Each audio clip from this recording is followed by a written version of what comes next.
Olá, muito boa tarde para o senhor, para a senhora, para o amigo, para a amiga. Boa tarde, meu amigo Percival, tudo bem? Tudo bem, tudo bem. Hoje é sexta-feira. Que isso, Percival? Esse maluco? O Win tá ficando doido. Parei, ó. Meus pés estão sob controle, mas eu tô com a síndrome de polido. Tá falando em síndrome de polido? Treinei hoje a beça. Porque eu vou ter que... Sabe esse negócio que eles chamam aí de Fórmula Truck, que é essa corrida de caminhão? Eu fui convidado para fazer uma corrida de ônibus, né? E hoje passei parte da manhã treinando para me preparar, né, para a competição, que é uma competição que ninguém deve fazer, evidentemente, só alguém que tem prática como eu. É uma competição, né, que você faz mostrando que você tem absoluto controle sobre o ônibus. Dá uma virada, uma paradinha, outra virada. É a velocidade da virada que faz com que você ganhe. E eu treinei hoje. Mostra lá eu treinando, faz favor. Tem que vestir, ó. Lá vou eu, ó. Vai, solta eu aí, ó. Ó. Vai, Ren. Ó. Quero ver alguém fazer. Faz isso, Percival? Não, não consigo. Não consegue. Por quê? Porque eu sou o cara, né, Percival? Ó. Agora, os dois caras que iam competir comigo, que isso é feito... Isso é fora do país, né? Na última vez, os dois campeões... Eu fiquei em terceiro. Os dois campeões quase morreram. Mostra só os dois campeões. Corta lá. Olha lá, ó. Os dois campeões. Olha lá o que eles encontraram. Isso é feito lá no meio da selva. Vai vendo se dá certo. Ó. Vai vendo. Senhor elefante. Pega, Rex. Pega, Rex. Pega. Vai lá, ô. Vai lá, campeão. Encara o bicho. Olha o carro lá atrás da Record que foi me buscar. Vai ver se o motorista da Record não me largou na mão. Olha lá. Vai vendo. Volta lá, ô. Vai lá. Isso. Vai lá, meu filho.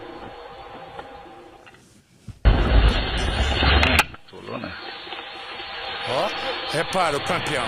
Campeão é o da moto. Vai ver se ele brincar. Olha lá. Tá correndo mais. Ó, vou contar. Tá correndo mais que o coelhozinho que eu tenho. Mostra o coelhozinho que eu tenho.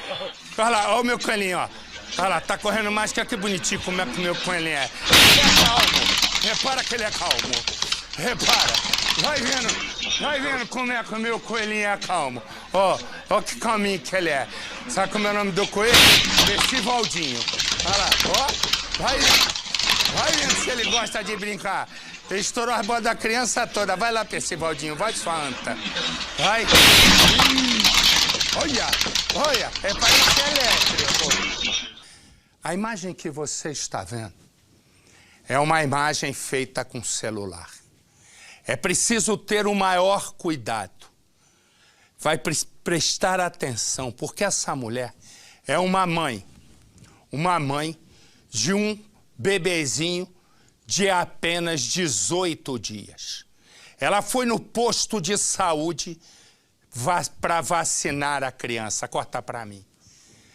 Não tinha vacina, a coisa não andava, ela se desesperou, pegou um pedaço de pau, ela foi presa, levada para a delegacia e pagou fiança de R$600. Mas o posto de saúde ninguém foi preso. Põe a imagem para mim. Repara, abre o alto. Ela vai quebrando toda. Ela é desesperada. Ela tem um filho que precisa vacinar no país da corrupção. No país onde políticos estão atolados até acima da testa em roubalheira. Onde se falseia números, mas não se tem vacina para quem precisa. Abre o áudio. Isso é puro desespero.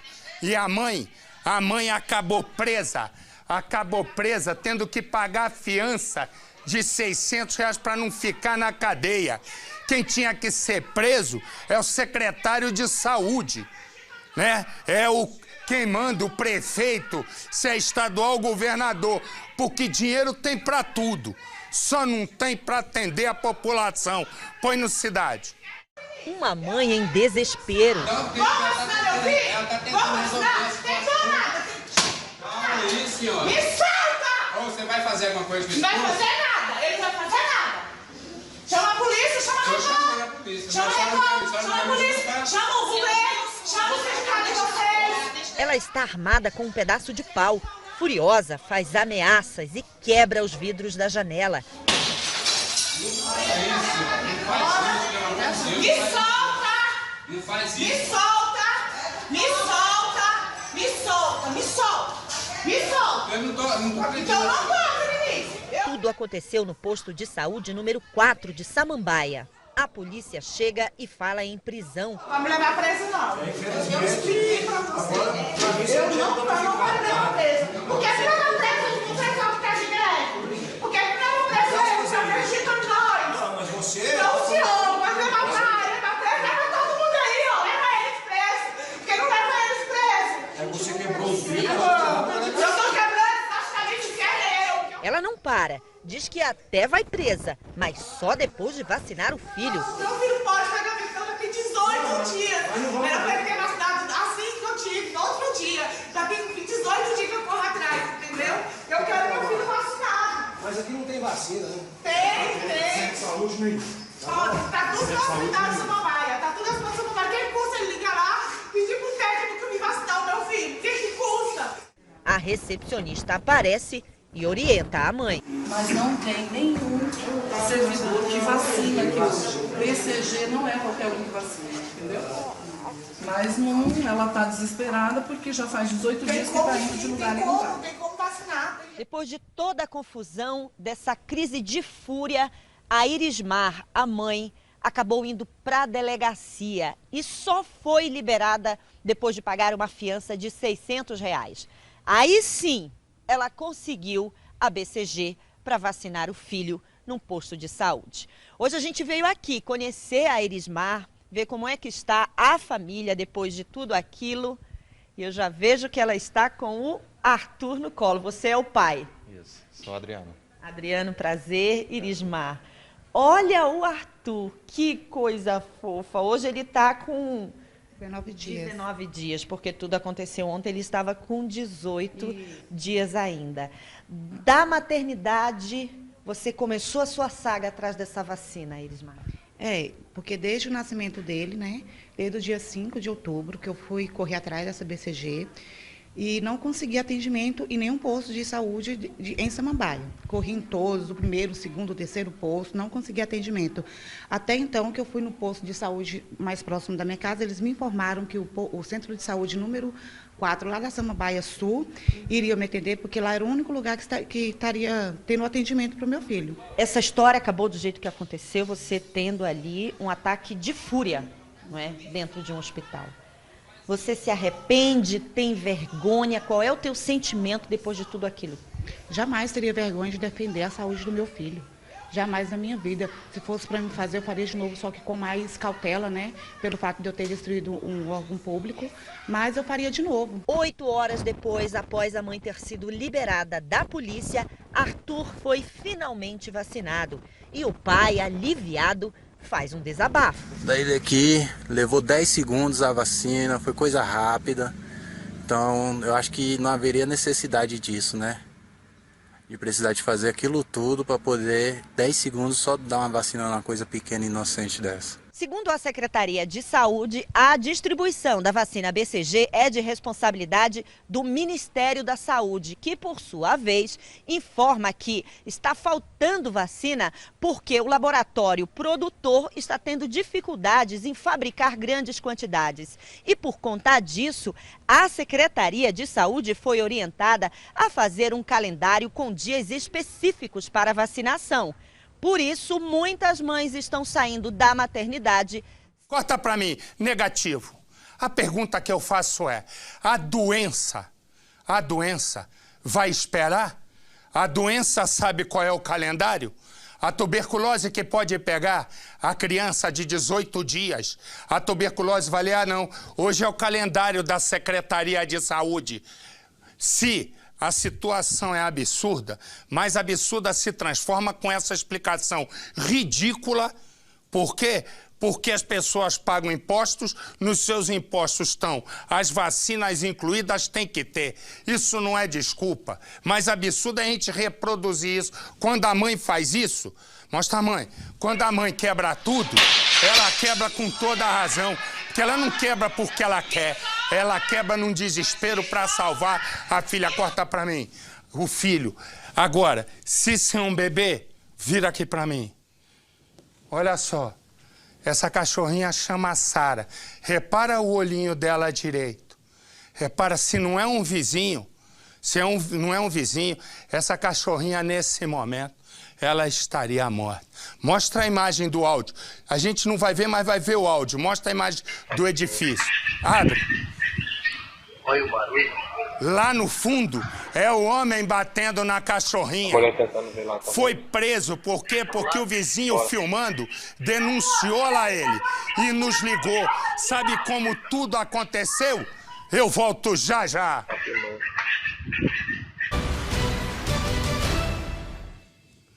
A pergunta é, o que faz um homem, né? Pegar um bichinho inocente como esse, uma coisa mais fofa.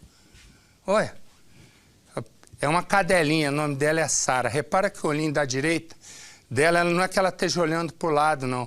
Repara que o olho que fica à direita no vídeo tá normal. O outro tá deslocado de tanto que ela apanhou, tadinha. Apanhou de um sujeito que é o dono. O dono é um farmacêutico, um cara que lida com a saúde humana. Quantas vezes senta numa farmácia e faz uma consulta ao farmacêutico? O sujeito, ou se ele faz fórmulas, né? Ou trabalha numa indústria. Resumo, o cara é um cara preparado. O que ele fez com essa cadelinha, eu vou te contar, devia fazer o mesmo com ele, né? Mostra só lá a imagem. Olha o áudio. Olha o barulho. Esse é o vizinho que gravou. A mulher tentando ver lá, tá vendo? Ó, lá no... Vamos lá? Bora. Olha ele batendo na cadelinha.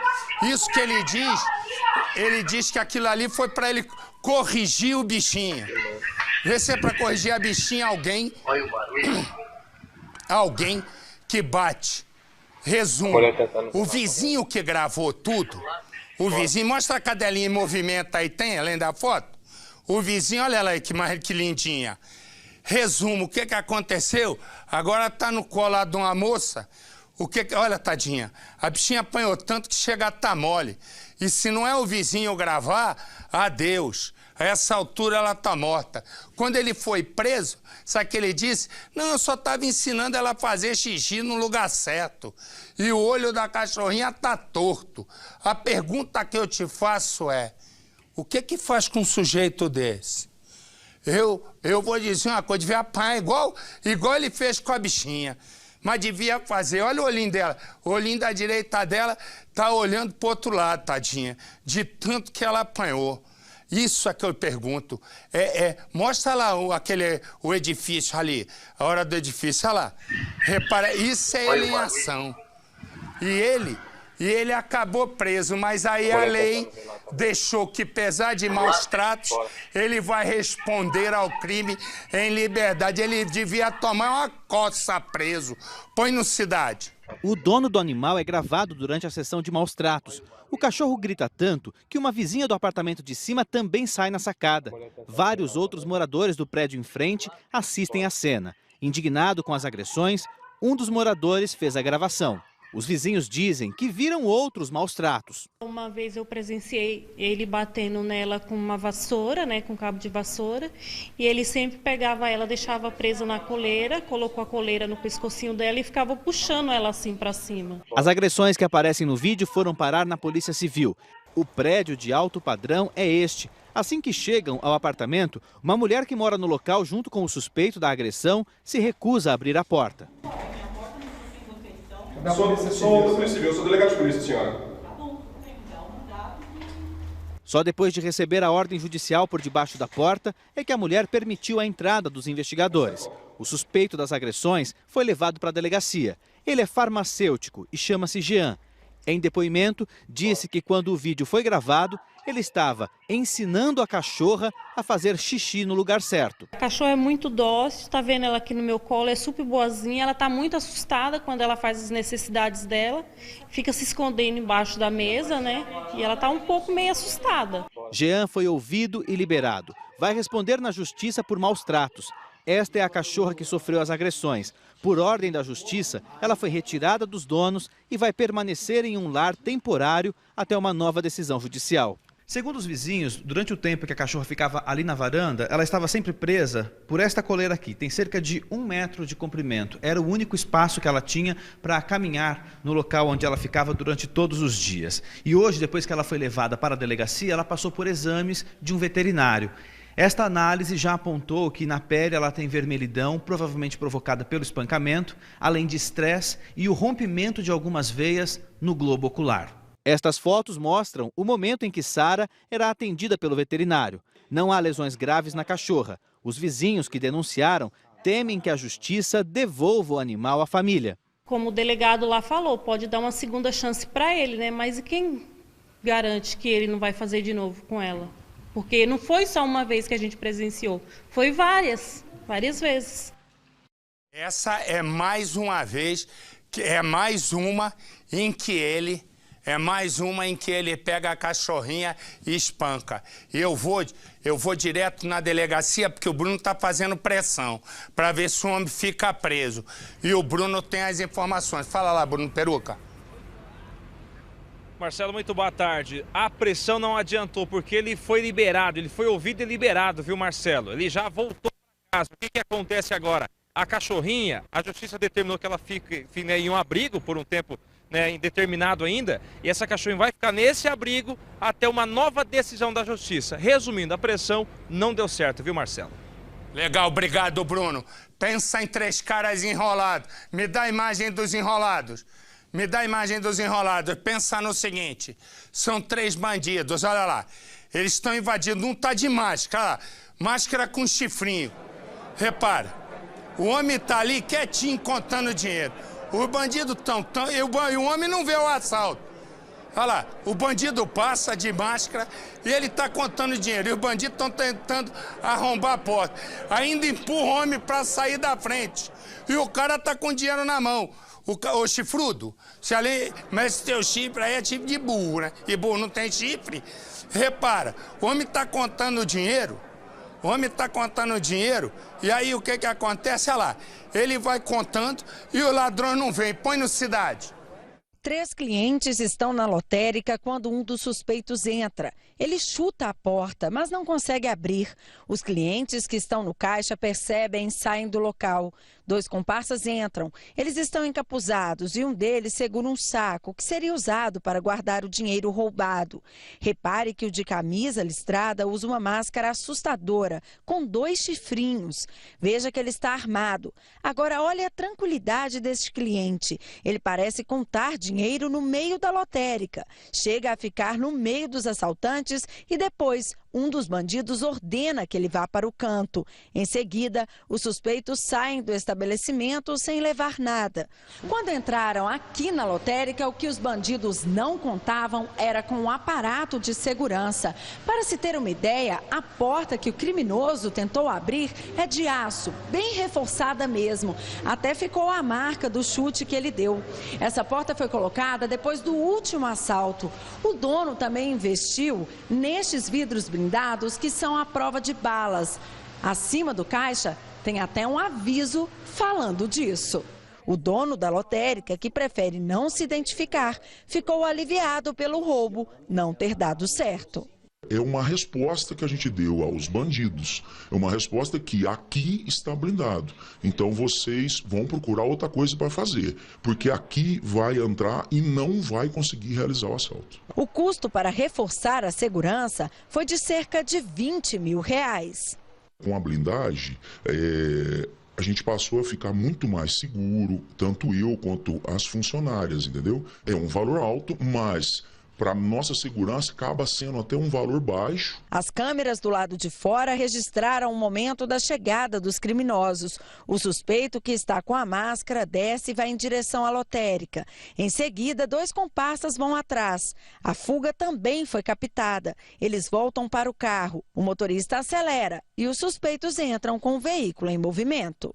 Toda a ação durou 10 segundos e aconteceu bem no meio da tarde. Logo após os bandidos deixarem a lotérica, os policiais daqui da cidade comunicaram a tentativa de assalto para as cidades vizinhas. Foi aí que a polícia de Eloy Mendes recebeu uma denúncia de que o carro onde os criminosos estavam foi visto em uma estrada de terra que liga o município a Cordislândia. A PM, então, montou um cerco na entrada de Eloy Mendes e conseguiu parar uma caminhonete em que um dos suspeitos estava, o menor de idade. Ele levou os policiais onde os comparsas tinham deixado o carro usado no crime. E foi lá que o segundo envolvido foi preso. Na delegacia, João Salvino Lúcio, de 20 anos, confessou o crime. Ele é o dono do carro usado pelos criminosos e foi quem dirigiu o veículo. Eu estava subindo assim com meu carro lá na Coab lá e os caras chamou eu fui. Depois de preso, João disse estar arrependido do que fez. Ah, tem até vergonha da família, tá louco. Você tem vergonha? Você se arrepende? Demais. O carro de João foi apreendido. Em depoimento, o adolescente de 17 anos contou à polícia que foi ele quem segurava o revólver calibre 38 durante a tentativa de roubo. O menor foi liberado. Os outros 3 envolvidos ainda não foram encontrados. Eu não sei o que faz um repórter perguntar para um bandido preso e algemado se ele se arrepende. É falta de assunto, concorda comigo? Porque é óbvio que ele vai dizer se arrepende, ele vai dizer não, eu vou lá e vou matar todo mundo na próxima. Cara... Ele se chama o Elton. E a mulher que está ali chama-se Michele. Os 2 são casados, há 14 anos, têm 2 filhos. O Elton acaba de ser preso por tráfico de drogas e por viver agredindo a esposa. Ela procura a polícia, o Elton vai preso, de repente o filho, um filho deles, de 11 anos, fica doente. A mulher se socorre da justiça pedindo para o marido voltar para casa para ajudar a cuidar do filho. A justiça atende. E este foi o erro desta mulher. Por quê? Eu volto já já. Falo eu aqui do Elton e da esposa. Ela pede para ele, a justiça, deixá-lo sair da cadeia para que ele ajudasse a cuidar do filho de 11 anos que está doente. Eu vou vir já já nesse caso, porque me dá a mulher, por favor. A mulher que você está vendo, eu e você vimos aqui, ela foi presa. E a polícia agora... Abre o áudio. Senhor, não, mas se ficar me filmando... Repare, ela é do... sair no jornal, agora vai ficar me filmando? Ela é de uma família de traficante e ela posa, ela faz foto de tudo que é jeito. Ela faz foto de tudo que é jeito, foto sensual, aproveitando o corpinho. Quem imagina, né? Vai passando as fotos, quem imagina que ela é essa doçura? Não, ela é de uma quadrilha... Passa a foto, meu filho. Ela é da família do crime. O que acontece? Ela é da família do crime. E agora a polícia encontrou, né, mais parentes dela. Os irmãos estão presos, a mãe está presa por tráfico de drogas e ela agora, que também foi presa, a polícia agora encontrou mais uma prima dela, mais 2 primos, traficantes, 3 papagaios, 2 cachorros e um elefante. Tudo fazendo tráfico de drogas. Põe no Cidade. A família do tráfico não para de crescer. É em Queimados, na Baixada Fluminense, que os parentes firmam o legado do crime. Após a prisão da Bela do tráfico, a polícia investiga o envolvimento de 4 menores de idade no esquema de venda de drogas na região. 3 suspeitos estão foragidos, com mandados de prisão em aberto. Isabela da Rocha, a magrela, de 23 anos, é acusada de buscar a droga nas comunidades do Rio e trazer para a Baixada Fluminense. Cleiton Lopes da Silva, de 19, conhecido como Meia Hora, seria um dos responsáveis pela distribuição da droga no varejo. E Sandra Luna de Souza, de 39, faria ligação da quadrilha com a facção criminosa. Policiais voltaram à comunidade da Pedreira, no bairro Nova Cidade, em Queimados. As investigações começaram há mais ou menos 8 meses. De acordo com a polícia, aqui a comunidade recebia as drogas de 2 outras no Rio de Janeiro, o Jacarezinho e também o Chapadão. Ainda não se sabe onde era o ponto de distribuição dessas drogas e nem onde eram as bocas de fumo. Mas era nessa casa onde funcionava o escritório do tráfico, ou seja, todas as ordens vinham de dentro do presídio. E a família que morava aqui administrava tudo a partir dessas ordens. Uma família unida pelo crime. Mãe e filhos presos por tráfico de drogas. Ana Carolina Avelino da Silva Lira, de 20 anos, estava dormindo quando foi presa. Desaforada, não quis a companhia do pai oferecida pelos policiais. Não precisa do meu pai não, vamos ir, pode ir. E ainda reclamou por estar sendo filmada. Já saí no jornal, agora vai ficar me filmando? Bonita, ela é acusada de participar do tráfico de drogas da comunidade da Pedreira, no bairro Nova Cidade, em Queimados, na Baixada Fluminense. Ana Carolina é irmã de Wagner Avelino da Silva Lira, o Pezão, de 32 anos. O traficante é chefe da facção criminosa que domina a região e está preso desde maio de 2011. Apesar de preso, de acordo com a polícia, Pezão continua comandando o tráfico de drogas de dentro do complexo penitenciário de Jericinó. Por telefone, ele mantinha contato com a irmã. Aqui fora, Ana Carolina era uma das responsáveis por armazenar o entorpecente e administrar o dinheiro proveniente do tráfico de drogas. Ana Carolina também é irmã de Anderson Avelino da Silva Lira, o Andinho, de 31 anos, preso por tráfico de drogas em setembro deste ano. Segundo a polícia, ela se aproveitava da fama dos irmãos traficantes para se impor no mundo do crime. A bela do tráfico ainda tinha o apoio da mãe, Ana Maria Avelino, de 51 anos. Ela foi presa quando chegava para visitar um dos filhos no complexo penitenciário de Jericinó.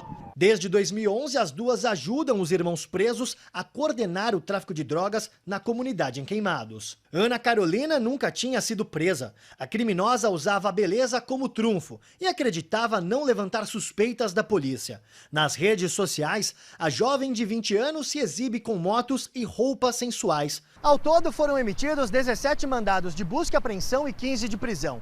12 pessoas foram presas. A identidade dos 3 suspeitos que não foram localizados está sendo mantida sob sigilo. Mas as buscas por estes criminosos continuam. Afinal, agora, todos são considerados foragidos da justiça. Deixa eu dizer uma coisa. Estava mostrando. O Elton e Michele. 14 anos de um casamento, 2 filhos. Ele já tinha sido preso por tráfico de drogas. Agora ele vivia agredindo a mulher, que não pode mostrar o rosto. Michele procurou a polícia, o Elton foi preso. A questão é que justo quando ele está preso, Michele descobre que o filho, de 11 anos, está doente. E Michele precisa de ajuda. E a única ajuda que ela vê é o homem que está aí na direção do rosto dela, o Elton, o marido. Ela vai à justiça e pede para a justiça deixar o marido sair, para que ela possa cuidar do filho. O Elton sai, é uma surpresa. Ele vai, faz todo um trabalho de pedidos de doações de dinheiro para o filho. E ele conta com a solidariedade das pessoas. O Elton, então, gasta todo o dinheiro em drogas. A mulher descobre, se muda para a casa da cunhada, irmã de Elton. O Elton, então, vai atrás da esposa, dos filhos e da irmã, que abriu a casa para os filhos dele e para a esposa dele. Ela vai e procura a polícia. O Elton é preso de novo. Mas aí vem a surpresa. Qual surpresa? Eu volto já já. Então vamos nós. Michele não pode mostrar o rosto. Ela não mostra o rosto porque ela tem vergonha. E não deveria ter. Casada com o Elton. Ela tem 2 filhos e é casada há 14 anos. O Elton já tinha sido preso por tráfico de drogas e ele vive agredindo a mulher. Michele, então, procura a polícia e ele vai preso. É nessa hora que a mulher que tem vergonha de mostrar o rosto descobre que o filho de 11 anos está doente. Está doente e ela não vê outra saída a não ser pedir à justiça que solte o marido que a maltrata. E assim ela faz. A justiça entende o pedido e a partir daí os 2 começam a pensar no que fazer. O Elton vai para casa e eles fazem uma campanha para arrecadar doações para o tratamento de saúde do filho. O Elton vai e consome tudo em drogas. Quando Michele descobre, ela vai para a casa da irmã de Elton. E ao chegar lá, o Elton descobre, ao chegar em casa, que a mulher se foi. Novamente ele começa a ameaçar todos. A mulher volta à polícia. O Elton é preso mais uma vez. E agora eu e você, vamos saber por que essa imagem é assim. Por uma razão. Ela está escondida. Porque o Elton diz que a hora que sair da cadeia, ele não vai mais acabar com ela. Vai acabar com a família toda. Ela, filhos e a própria irmã. Põe no Cidade. Os perigos que existem nos trajetos e as mudanças repentinas que podem estar no final delas. Curvas que se assemelham aos riscos tortuosos dos caminhos que foram impostos na vida de sofrimento desta mulher. Eliane é irmã por parte de pai deste homem, o Elton Oliveira, de 31 anos. O criminoso é motivo de pavor para toda a família e afirma para os parentes que tem uma lista de pessoas da família para matar. Eu seria a primeira. Depois o irmão que mora no sítio que chama Washington e a Michele. Viemos à cidade de Socorro, no interior de São Paulo. Foi aqui que a fúria de Elton foi marcante durante boa parte dos 14 anos em que ele foi casado com Michele. O sossego da cidade pequena e pacata do interior não foi capaz de trazer um pouco de tranquilidade para a vida de Michele e o Elton. Depois de sofrer mais de 10 anos inúmeras agressões e violências, ela denunciou o marido à polícia. Ele foi preso por desobedecer à Lei Maria da Penha. Passou 9 meses atrás das grades. Só que nesse período, ela, aqui do lado de fora, descobriu que o filho do casal de 11 anos tinha uma grave doença, que poderia inclusive não resistir a qualquer momento. E começava a luta pela vida do filho. Ela então recorreu à justiça para que o Elton conseguisse a liberdade e aqui do lado de fora pudesse ajudá-la a correr atrás de cirurgias e tratamentos que pudessem salvar a vida do filho. Ela conseguiu. O Elton ganhou a liberdade. Durante 3 meses, enganou toda a família, como se estivesse preocupado com o filho e como se estivesse recuperado. E segundo Eliane, o Elton chegou a arrecadar dinheiro em uma campanha em prol da saúde do filho. e gastou tudo com drogas. Voltou a ser violento. Decepções, uma após a outra. É uma mágoa muito grande a gente tem dele, porque a gente esperava que ele voltasse a ser a pessoa que ele foi antes. Trabalhador, correto, cuidando do filho, amando o filho, protegendo o filho. A Michele está deitada, medicada, praticamente dopada. Aqui, nesse ponto, não temos autorização nem mesmo para acender a luz. Ela não tem condições de conversar nem de gravar entrevista.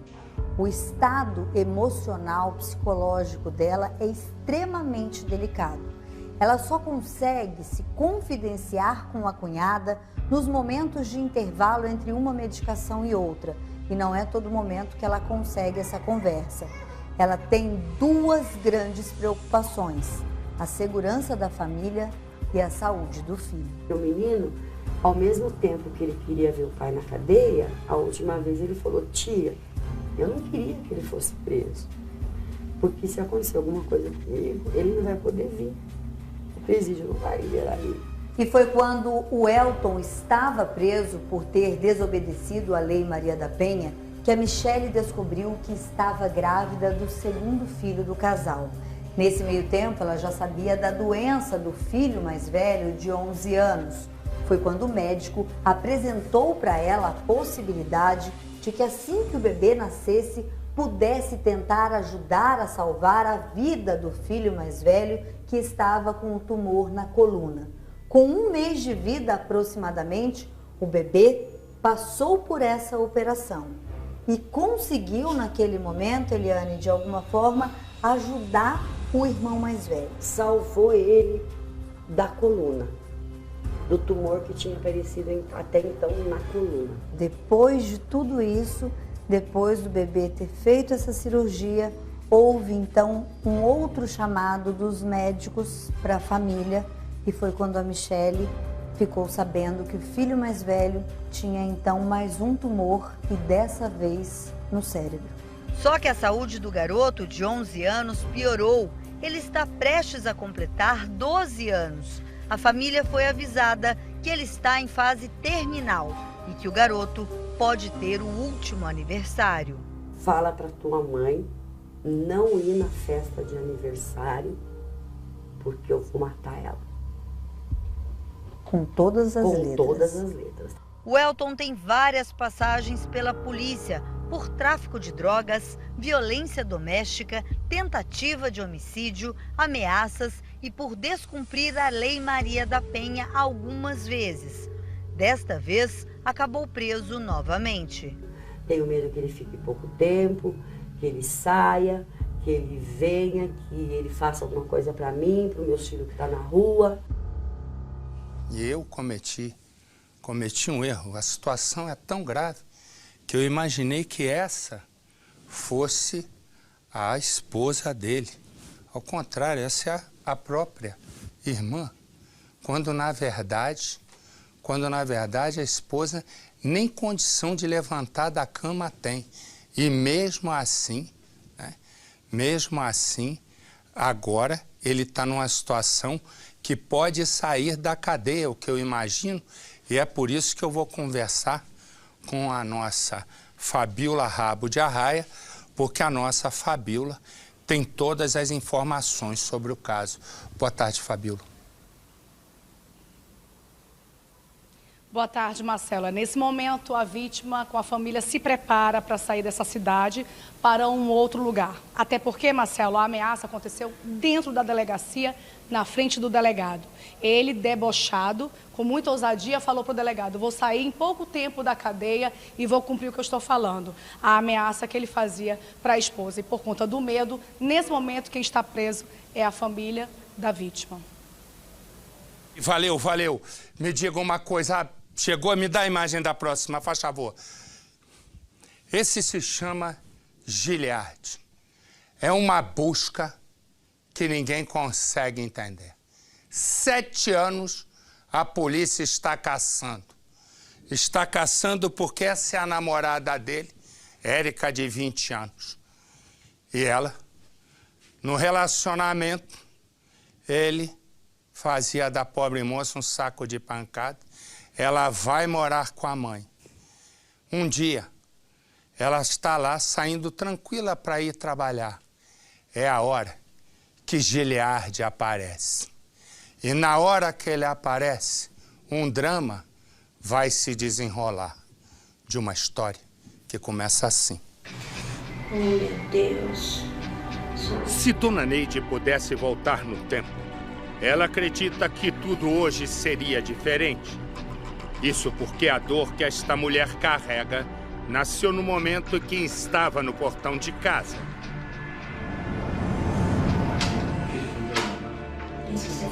Neide e o marido Evaldo são muito agarrados com os 3 filhos. Entre eles, Érica, uma bela jovem de 17 anos que tem a vida voltada para os estudos. Mas estava tranquilo. Estava tranquilo? Ótimo. A comida já está pronta? Tem, vou preparar uma janta para você. Mãe e filha andam sempre juntas, são confidentes e de tão unidas. O primeiro namorado de Érica, ela conheceu ao lado da mãe. Bonitinhas, Dona Neide. Olá, tudo bem? Então, queria apresentar para a senhora um amigo meu, Giliardi. Prazer. Menino bom, trabalhador, gosta de plantas também. A Érica. Giliardi foi apresentada às duas por um vizinho no portão da casa de Érica. O rapaz, com aparência de bom moço, cativou a jovem no primeiro olhar. E daí para frequentar a casa de Érica e para o primeiro sapé que aiá, bem, foi um pulo. De boa, de família, viu? Não tenho ideia. Mas a liberdade com os pais de Érica deram lugar à rebeldia de Giliardi, que até discutia com Evaldo. E discutia por causa da garota. Essa não é minha filha, eu tenho que cuidar dela. E daí? Você é um aproveitador. Você aproveitou da minha filha. Você vai ter que casar.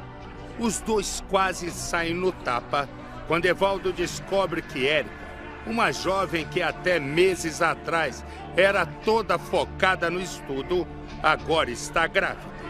Seu aproveitador! Seu cretino! Giliardi enfrenta o sogro e, mesmo sem ter onde cair morto, diz que a gravidez é um problema do casal. Mas quem assume o problema, bem, são os pais. Depois eles vão conversar, vai resolver isso, calma. Eles cuidam da filha durante a gravidez e depois do nascimento do neto. Depois eu vou dar um banho nele, tá? Daqui quanto tempo eu posso começar a dar papinha? Daqui uns 2 meses só. Após 3 anos de namoro, o casal resolve morar junto. É nesse momento que Giliardi mostra ainda mais quem ele é e passa a bater em Érica constantemente. Me solta! Me solta! Me solta o quê? Não é pra você estar assim, não. Cansada das grosserias do rapaz, Érica resolve voltar para os pais.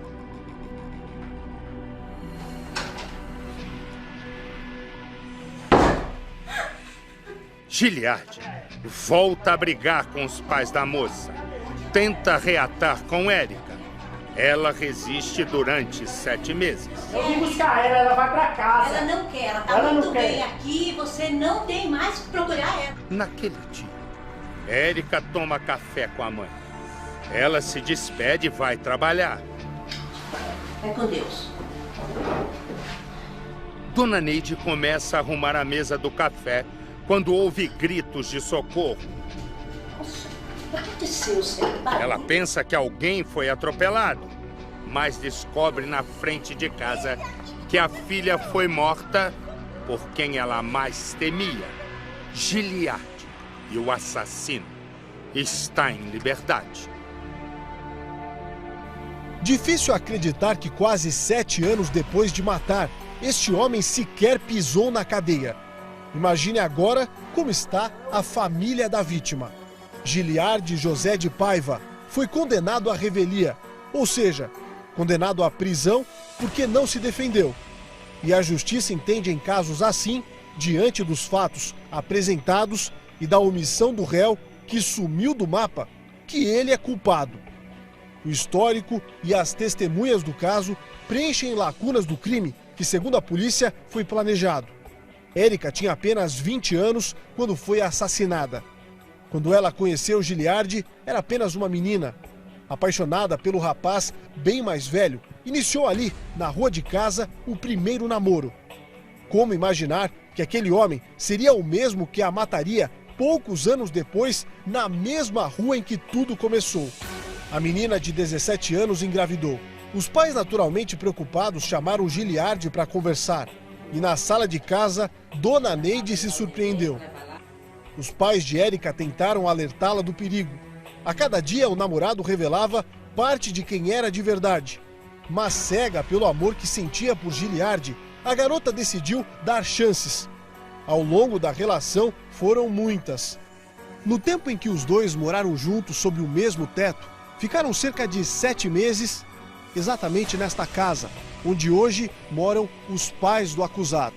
E foi exatamente aqui que Érica apanhou pela primeira vez. Os pais da menina só desconfiaram e descobriram o que estava acontecendo por conta da criança. O garotinho, que na época tinha quase 2 anos de idade, revelou que o pai estava batendo na mãe bem aqui. Ele bateu, eu falei, quem, bebê? O Vida, ele chamava o pai de Vida, ele não chamava de pai. Vai bater quem? Mamãe Eca. A casa está no mesmo bairro onde Érica vivia com a família. Na garagem e empoeirado está o Opala que Giliardi restaurou. Carros sempre foram a paixão do rapaz. Tentamos falar com parentes. A mãe do acusado nos atende. Ela não fala muito e também não grava. Afirma não saber onde o filho está. A investigação aponta que as ameaças foram frequentes depois da separação. Os 7 meses em que Érica tentou ser livre de novo foram decisivos até o dia do crime. Érica passou pelo portão de casa, precisamente às 6h10 da manhã. Seguia para o trabalho como na rotina. Naquela manhã, a rua estava movimentada. É um horário considerado de pico aqui neste bairro, porque os moradores que não têm carro ou moto e vão de ônibus para o trabalho fazem este percurso para chegar até o ponto, que está logo ali embaixo. Mais ou menos desse ponto, já se aproximando do poste, testemunhas contaram que a garota foi surpreendida pelo ex-namorado. Giliardi veio de moto e não estava sozinho. Desceu na garupa, exatamente aqui, e começou uma discussão com a garota. Érica ainda tentou caminhar, mas um pouco mais à frente, já quase nesse poste seguinte, ele a segurou pelo braço. Foi quando os socos começaram.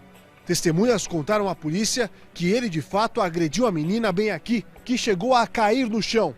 Depois de se levantar, a jovem decidiu então seguir para casa, fazendo o caminho inverso. Foi quando, segundo testemunhas apuradas pela polícia, Giliardi sacou a pistola e começou a atirar. 5 disparos foram dados a queima-roupa. Érica caiu bem aqui. Giliardi subiu na moto, na garupa, e desceu em alta velocidade, fazendo o percurso que ela faria para seguir ao trabalho. Depois disso, desapareceu. O namoro com cara de casamento durou 4 anos. A dor da perda é para sempre. Eu não tenho Natal, eu não tenho Dia das Mães, não tenho ninguém. Chega a hora assim, tem dia que me dá um desespero. Naquela manhã, Érica deveria ter chegado aqui, a loja de acessórios de motocicletas em que trabalhava havia pelo menos 5 meses. Local em que juntava dinheiro para futuramente entrar na faculdade. A mesma loja em que trabalhava ao lado da tia, irmã da própria mãe. Foi bem aqui que os próprios patrões recomendaram que Érica fosse à delegacia, não uma, não 2, mais de 3 vezes, nos momentos em que ela chegou muito nervosa e até chorando. Em uma dessas situações, a tia a presenciou e tentou tirar da menina o que estava acontecendo. Mas Érica, escondida atrás do balcão, se negou a falar. Érica tinha sido ameaçada 2 dias antes do assassinato. Preferiu o silêncio para proteger a família. Giliardi, segundo a mãe da vítima, sempre manteve uma postura arrogante. No trabalho, o jeito do assassino também despertava curiosidade. Era bem aqui, nesta grande empresa de ônibus, que Giliardi trabalhava. O rapaz era cobrador. Os colegas, os poucos que falaram, disseram que ele sempre foi um homem extremamente reservado. O detalhe que chama a atenção é justamente o mesmo citado pela família de Érica. Isso porque Giliardi, cada dia aparecia aqui com um carro de luxo diferente. É um mistério ainda hoje para a família de Érica como o cobrador conseguia os carros, inclusive importados. Na cena do crime, a polícia coletou cápsulas e acredita que ele usou uma pistola para matar. A arma nunca foi localizada, assim como o homem que pilotava a moto e participou do crime ao lado de Giliardi. Os vizinhos têm medo de falar. Érica tinha começado a namorar pela segunda vez. Estava feliz porque tudo indicava que fazer faculdade estava perto. O novo namorado era o oposto de Giliardi. E com o apoio da família, Érica começava a se reerguer. O cobrador assassino nunca foi um pai presente. E a justiça deu a guarda do menino à avó materna. O garotinho, que hoje tem 9 anos, também tenta se recuperar de tudo que presenciou. Às vezes ele diz assim: mãe, eu queria tanto ter minha mamãe nova. Eu sei que eu tenho 2, mas eu queria a minha mãe nova, que eu não abraço nela. E este é o homem que está foragido. Se você viu esse homem, se você conhece esse homem, se você sabe onde ele está, ligue. Ligue para o Disque Denúncia. Ligue para a polícia.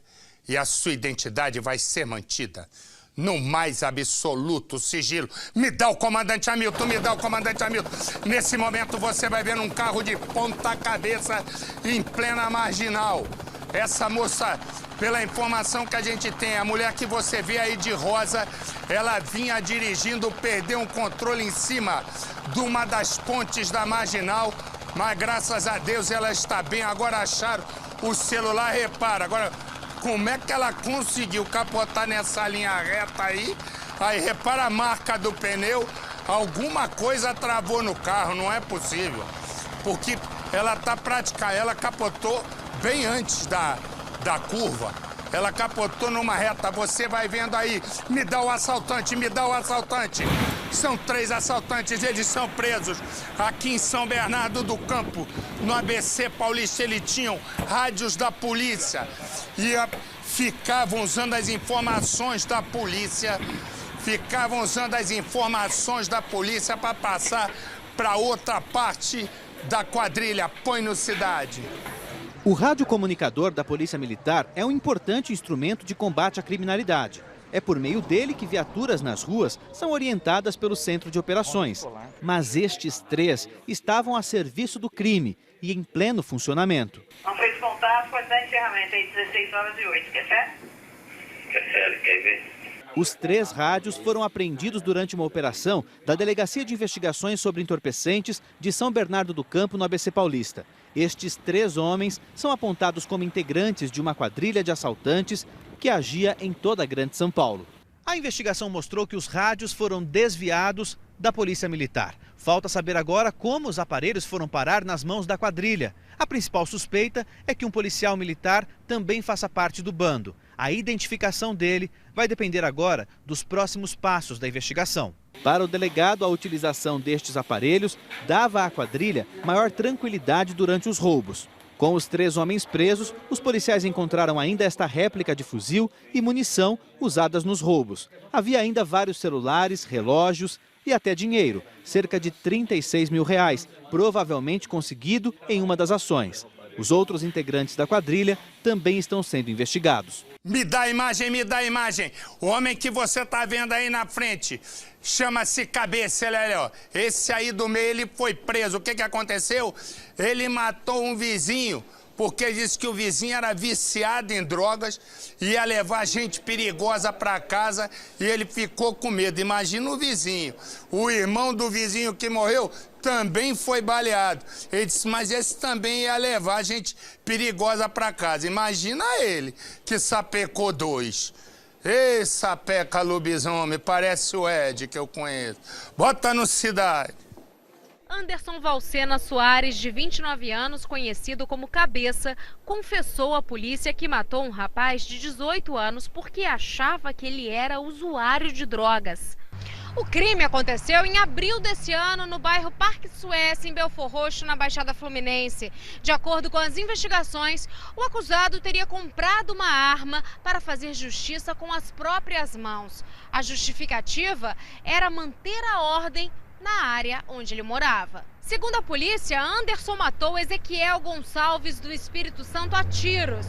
O irmão da vítima, menor de idade, ainda tentou ajudar o familiar, mas também acabou baleado. O suspeito vai responder por homicídio qualificado, por não ter dado possibilidade de defesa à vítima e por motivo fútil. E também por tentativa de homicídio do menor, que tinha 16 anos. Deixa eu mostrar aqui esse carro, bota ali. Esse carro que você está vendo é conhecido, sabe como é o nome do carro? Caveirão da Morte. Ele é usado por uma quadrilha. Esse carro só é usado na hora que a quadrilha sai para matar inimigos.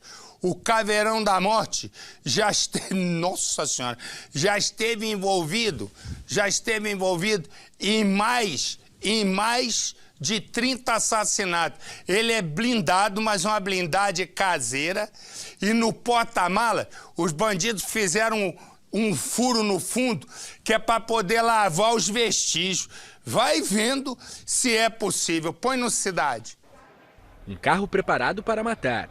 Este é o Caveirão da Morte, usado por uma quadrilha de traficantes conhecida por sequestrar e torturar inimigos em Gravataí, na região metropolitana de Porto Alegre. Havia um entendimento entre todos os integrantes da organização que quando o Caveirão saía da garagem, algo de ruim iria acontecer. Ou seja, havia alguma missão a ser cumprida por esse veículo. O carro potente recebeu uma blindagem artesanal. Talvez com essa sobreposição, passando por duas chapas, que ele consiga até armas de maior poder ofensivo. O Caveirão da Morte foi apreendido em um depósito utilizado pela quadrilha em Gravataí. No local, os policiais também encontraram várias caixas de munição.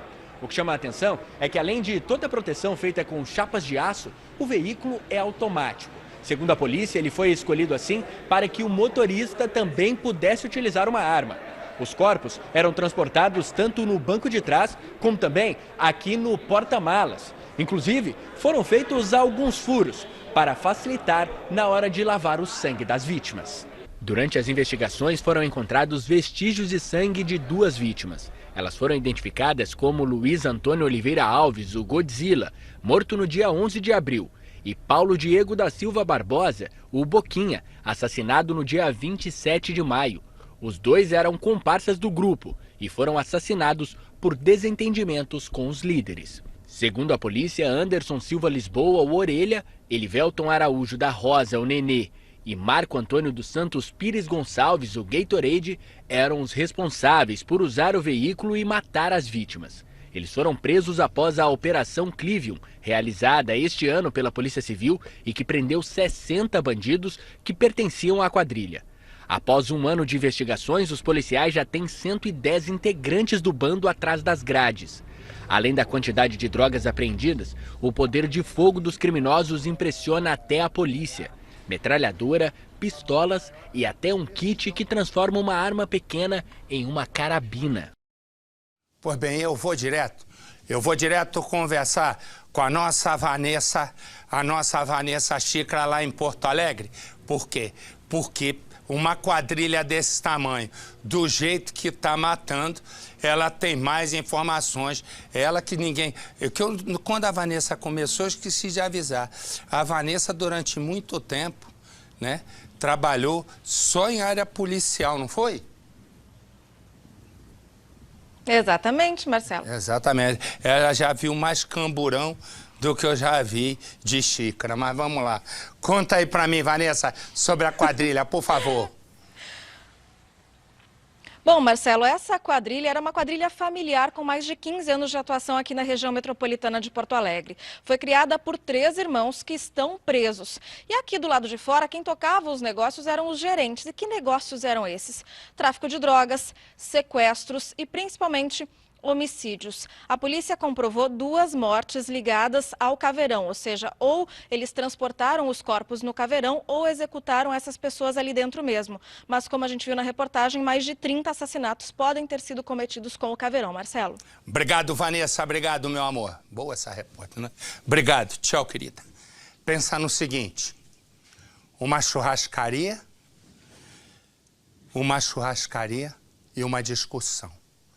A discussão é por uma diferença na conta. R$ 7. A briga começa exatamente por causa de R$ 7. Pai e filho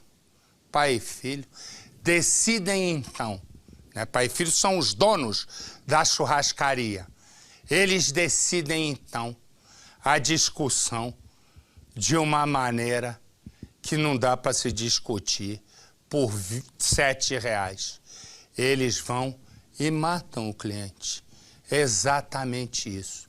E agora os dois foram para o banco dos réus e foram condenados de uma história que o nosso Michael Keller, e hoje que a gente conhece o Michael Keller, eu empresto ele para o Domingo Espetacular de vez em quando. Michael Keller também é um dos poucos repórteres que eu conheço que é dedicado à arte, né? Michael Keller dança balé e é um professor de balé também. Cadê o nosso Michael Keller? Eu falo, mas ninguém se providencia. O nosso Michael Keller, né, que trabalha comigo há tantos anos, é para mim um dos repórteres que eu conheço de maior precisão e é um homem, né, que entrega-se à arte. Pois bem, ele conta a história para nós e nós vamos também ver como cada pai e filho, quanto cada um pegou de cadeia. Põe no céu o Michael Keller aqui, demorou, mas apareceu o nosso bailarino. Põe no Cidade. Um pedido de socorro feito por telefone. Polícia Militar Emergência. Por favor, eu estou no restaurante aqui na Praia da Enseada. A ligação foi feita pelo estudante de 22 anos, Mário dos Santos Sampaio, minutos antes de ser assassinado. Como é que é o nome do restaurante aí? Casa Grande. Mário foi morto com 3 facadas neste restaurante no Guarujá, litoral de São Paulo. O meu filho ele chamou a polícia, porque ele não queria briga. Ele foi acuado. Sabe, meu filho não queria brigar. Ele pagou o que foi cobrado. E pagou com a vida também, né? E pagou com a vida também. O crime aconteceu no dia 31 de dezembro do ano passado. Mário foi golpeado pelo dono do restaurante, José Adão Pereira de Passos, depois de uma discussão sobre uma cobrança indevida. Ele tentou chamar a polícia, mas o socorro não chegou a tempo.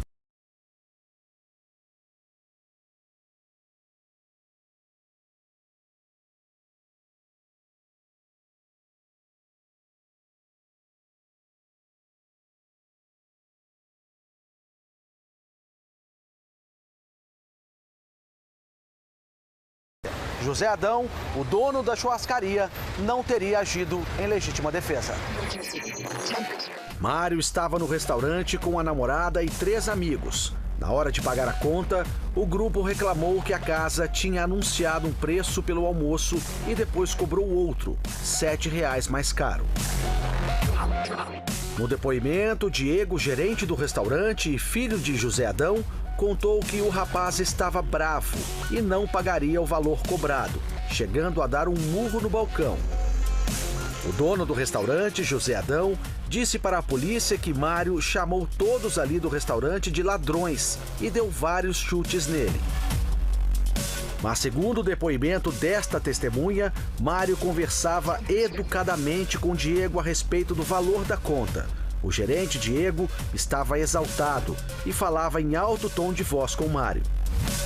Ela também disse que enquanto o estudante realizava o pagamento, Diego foi para fora do estabelecimento e gritava para Mário e seus amigos saírem do local, pois iam acertar as contas. Foi nessa hora que o estudante decidiu ligar para a polícia. Porque eles cobraram colocaram um preço de R$2,90, eles aumentaram o preço enquanto o pessoal comia. A testemunha ainda contou que durante a discussão, um dos garçons passou por eles, foi até os fundos da churrascaria e retornou trazendo uma faca. O garçom foi identificado como Robinson de Jesus Lima. Na ligação feita à polícia, Mário chegou a dizer que alguém estava armado. Pode tirar até faca aqui. Adão confessou que pegou a faca. No depoimento, ele disse que deu um único golpe tentando acertar um osso para que largasse o seu filho e não sabe se acertou o rapaz outras vezes, pois estava cego com a situação. O advogado dos acusados diz que o pai agiu em legítima defesa.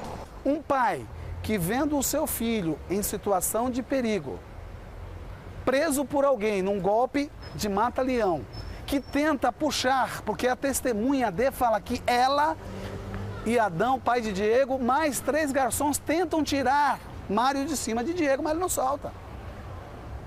Adão tem 1,60 m, já levou murro, pontapé e cai, quando ele cai em cima da faca. Fazia parte dos apetrechos da pizzaria, porque era a faca que cortava as carnes que iam para a gôndola.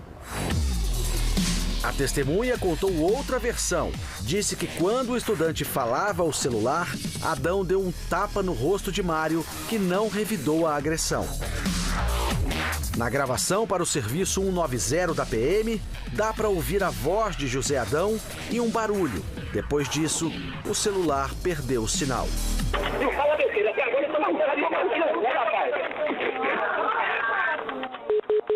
Acabou com a felicidade. Com a vida não acabou porque a gente está aqui, está vivo, tudo. Mas com a nossa felicidade, com aquela alegria de viver, aquele entusiasmo, vamos fazer isso, vamos fazer aquilo, acabou. Esse áudio, junto com os demais depoimentos, é uma prova assim, fundamental para a versão apresentada, automaticamente desmascarando a da defesa. O laudo do Instituto Médico Legal mostra que o estudante levou 3 facadas nas costas. Mário morreu nos braços da namorada. Na hora que aconteceu, eu lembro que eu me beliscava.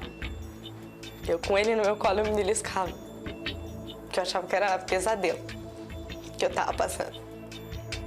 E na hora que eu percebi mesmo que tinha ido a óbito, eu entrei em desespero. E eu agradeço a Deus porque a namorada dele estava lá e ficou com ele até o último instante. Então isso eu agradeço a ela pro resto da vida. Porque do contrário, como que o meu filho tinha morrido? Feito um indigente? Não, mas olha aqui, ó, ele é o pai, eu sou a mãe, ela é a irmã. Sabe, desde quando meu filho nasceu, ele foi um filho desejado, planejado, amado e abençoado. Ele não merecia passar por isso. O meu filho não poderia ter morrido dessa forma. Adão e o filho Diego se apresentaram à polícia 2 dias depois. Prestaram depoimento e foram liberados. A prisão temporária só foi decretada depois que a polícia confirmou que pai e filho sumiram com os equipamentos que continham as imagens gravadas pela câmera de segurança do restaurante. Nos depoimentos, uma testemunha disse que viu Diego sair pelos fundos carregando um aparelho de DVD que teria gravado as imagens da briga e do crime. A defesa contesta. Teria tempo ele de retirar câmeras de segurança, colocar como uma testemunha, chamado Mário diz aqui, uma TV de 42 polegadas debaixo do braço, sair pela porta da cozinha e fugir numa moto? Pai e filho foram indiciados por homicídio duplamente qualificado, por motivo fútil e sem chance de defesa. Os 2 estão presos na delegacia do Guarujá. O garçom do restaurante, Robinson Lima, também foi indiciado por homicídio e está foragido. A polícia pretende fazer a reconstituição do crime individualmente, ou seja, ouvir um por um e confrontar as versões. A data já está marcada, a próxima quinta-feira, dia 21 de fevereiro, que, por coincidência, é o dia em que Mário completaria 23 anos de idade. Os pais de Mário acreditam que a pena máxima para os 3 acusados é pouco, se comparada ao sofrimento que eles causaram à família. E a minha condenação? O meu filho tinha 22 anos, sabe? Ele tinha um projeto de vida. Ele falava que ele ia me dar 2 netos. Ele falava que ele ia casar, sabe? Meu filho, ele tinha sonhos e foi interrompido por causa de 2 monstros. Procuro por todos os lados e falo: Marinho, o que fizeram com você, filho? Por quê? Mas o julgamento que estava previsto para antes, agora aconteceu. Pai e filho foram condenados. Um pegou 17 anos de cadeia, o pai. O filho, por causa de R$7 na conta, o filho pegou 14 anos de cadeia. A questão é, por que se mata, meu Deus? R$7. Acabaram com a vida do rapaz, da família do rapaz, e agora acabaram com a família, né? Com a própria família, porque os dois vão ficar fechados. Imagina, por menos que fique, o pai vai ficar pelo menos 10 anos na cadeia e o filho vai ficar uns 8. Resumo, como? E agora tem que ver se eles têm direito a recorrer em liberdade. Põe no Cidade.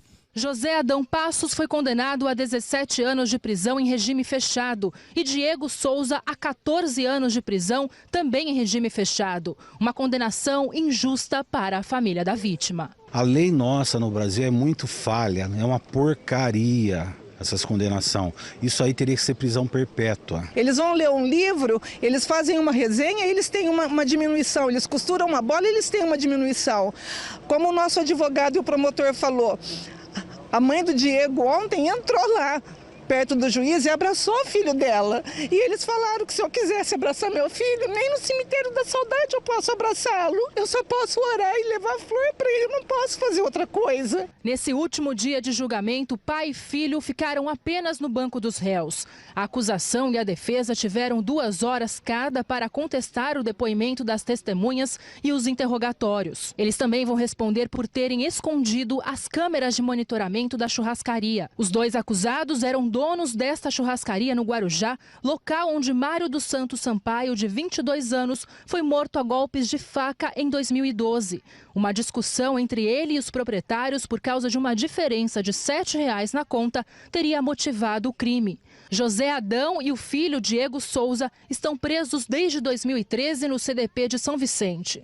O caso ganhou repercussão nacional e chocou o país justamente pelo motivo considerado torpe, de menor relevância. O júri dos 2 acusados começou na última terça-feira. Ao todo, 15 testemunhas foram intimadas para depor, mas apenas 11 estiveram aqui no fórum. Alguns amigos de Mário e a namorada dele, que estavam no dia do crime, foram ouvidos.